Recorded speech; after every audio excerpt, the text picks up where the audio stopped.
अपने भाषण में उन्होंने जो चुनाव जीतने की प्रक्रिया को बताया, उसको कैसे देखते हैं?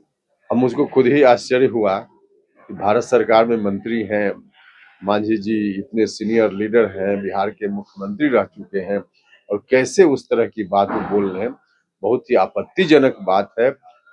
मुझको लगता है कि उनकी बातों में सच्चाई नहीं है। अपने कार्यकर्ताओं के मनोबल को बढ़ाने के लिए उन्होंने ऐसा कहा है, लेकिन जो कुछ भी कहा है उनको नहीं कहना चाहिए था।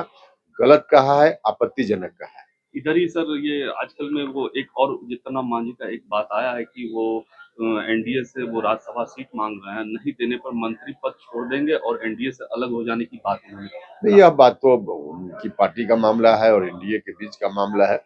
इस बात पर चर्चा एनडीए के अंदर अगर कभी होगी तो वहां हम अपनी राय रखेंगे। इस विषय पर सार्वजनिक रूप से हम राय पहले भी नहीं रखते रहे, अभी भी नहीं रखेंगे। अंतिम सवाल सर, बांग्लादेश में हिंदुओं पर अत्याचार हो रहा है, इसको कैसे? निश्चित रूप से देखिए, दुनिया में कहीं भी किसी धर्म के लोगों के ऊपर अत्याचार नहीं होना चाहिए।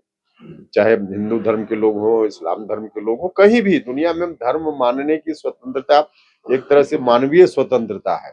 अपने यहाँ हिंदुस्तान के संविधान में तो कानूनी स्वतंत्रता दी गई है सब लोगों को। जिस धर्म को मानना हो लोग माने, उसमें कोई हस्तक्षेप राज्य का, सरकार का नहीं है। बाकी देशों को भी इसी आधार पर चलना चाहिए, क्योंकि धर्म भी मानवता की रक्षा के लिए है। और कोई भी व्यक्ति पहले व्यक्ति है, मानव है, फिर धर्म को मान रहा है। तो जिस धर्म को कोई मान रहा है उसकी इच्छा है। धर्म के नाम पर किसी को प्रताड़ित नहीं किया जाना चाहिए। बांग्लादेश में जो कुछ खबर आ रही है बहुत ही उचित नहीं है।